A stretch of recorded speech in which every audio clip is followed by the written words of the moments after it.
my god, it's Video Games. We are back again to talk about video games. We're here with some more video game pickups.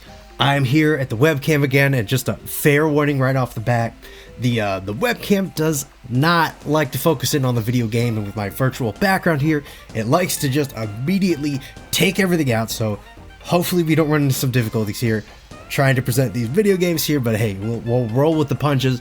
Anyways, got a small stack of games over here to go through. Nothing too crazy, just a couple things to go through, so why don't we just get right into it.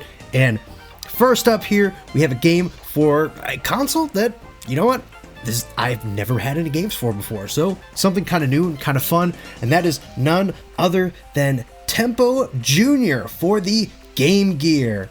Now, Tempo Junior is actually the middle game in the Tempo franchise, and if you're not familiar with the Tempo franchise, it's kind of a psychedelic, kind of trippy, very Japanese platforming series, and the first game started out on the 32X, and the final game was on the Saturn. The middle one right here is one I actually had no idea existed until just somewhat recently, maybe like 2 or 3 months ago, but this came out on the Game Gear.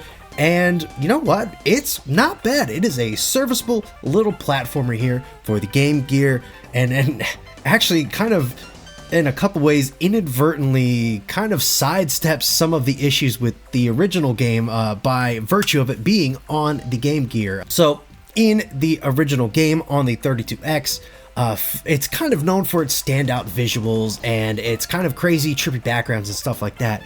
But the crazy trippy backgrounds kind of end up getting in the way of you finding your way around these levels, as they're kind of open-ended. They're not quite linear.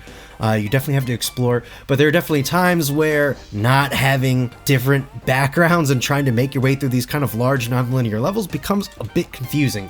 And you don't really have that problem in this game, as the backgrounds are far more stripped back, far more static.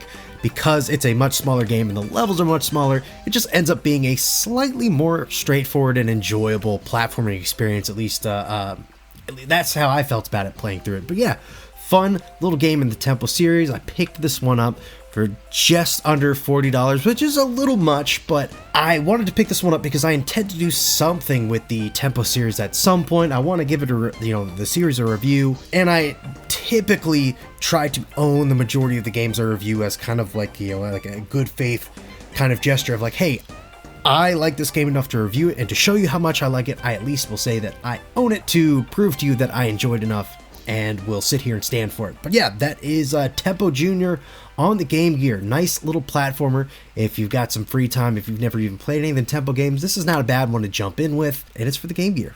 Alright, next up, this is either a game I'm about to talk about or have just talked about on the channel, depending on when this video goes up, who knows, but that is Internal Section for the PlayStation 1.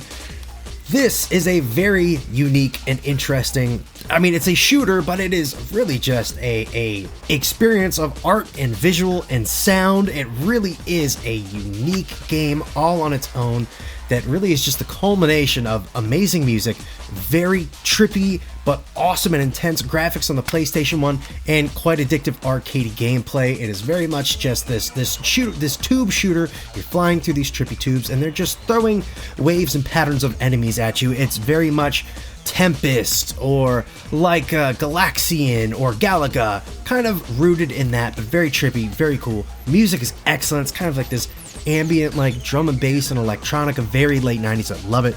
The visuals again are very trippy, very late 90s. Super awesome. This game is excellent. If my review on this is out, hey, go check it out. If my review of this is not out, hey, stick around. It's coming out, and I'll talk a whole lot more about this. Seriously, this is an excellent game. Go check it out. Internal Section on the PlayStation 1, coming to us from Square, one of those weirdo Square games that kind of came out post Final Fantasy VII, and this is one of the very few that did not come to the States. Kind of rare, kind of hard to come by, but not the most expensive. I got this for $40. It can go from anywhere from 40 to all the way up to just over 100. It's kind of one of those games that has a very variable price, but you can find it for just about the right price if you look hard enough. But yeah, that is Internal Section. Alright, well, keeping with the theme of games I just talked about, this is one that I reviewed here in March, and that is none other than Battle Mania 2.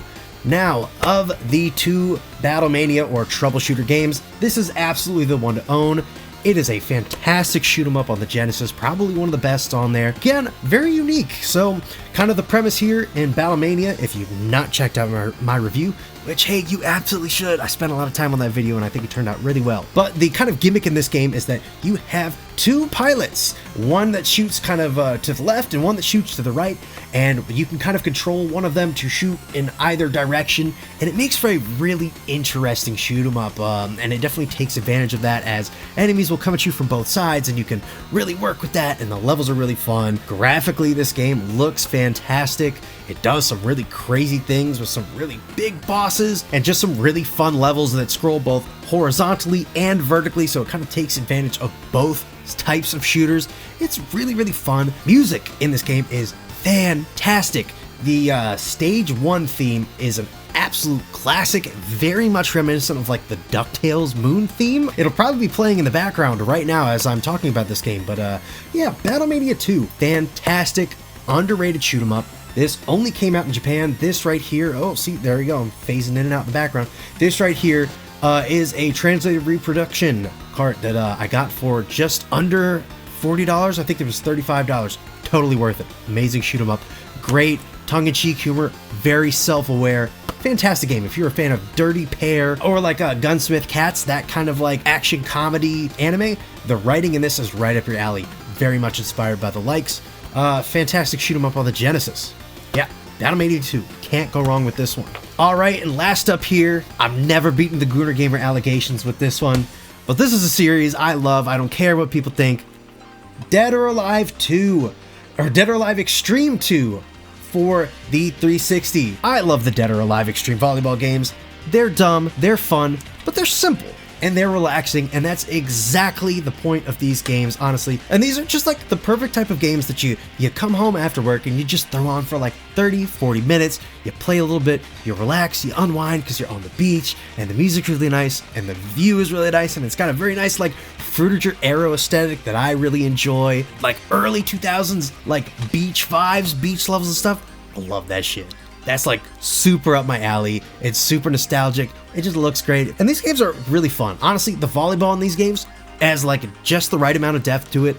It's not super in depth that you're not going to be able to pick it up. And it's not like super simple that you're not going to be able to put a little bit of time in there and, get something out of it. It's just fun volleyball. But you also have, the other things you do in this game. If you don't want to play volleyball, you could go and like jet ski and race some of the other girls. You could do like the butt battles, or you could do like the pool hopping. There's like the water slide. And of course, go to this island and you're just taking one of the girls on vacation basically.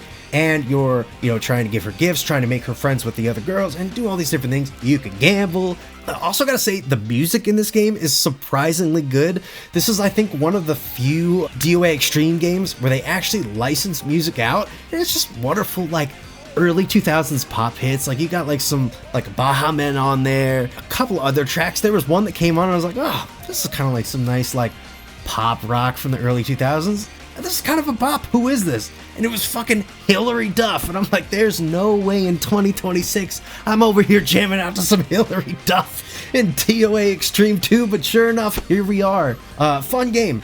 One of the games that is actually definitely still worth picking up a physical copy for because it does not emulate very well. Xbox 360 emulation has come a long way, but is still not quite up there and not quite as robust as like PS3 emulation. And this game still has problems. There's still things that keep it from making it entirely playable. So it's actually a game that's still worth owning. This one I got for $45. Yeah, it's a little more expensive than one would think, but hey, maybe grab this now before it goes up in price. I think it's totally worth it. The music's great, the visuals are great, it's fun, the volleyball's good, all the different mini games are fun. Anyways, that's going to do it for this episode of Video Game Pickups, and I will see you all in the next one. Hey, thanks for watching. If you like this episode, consider checking out these other videos right here, or even subscribing.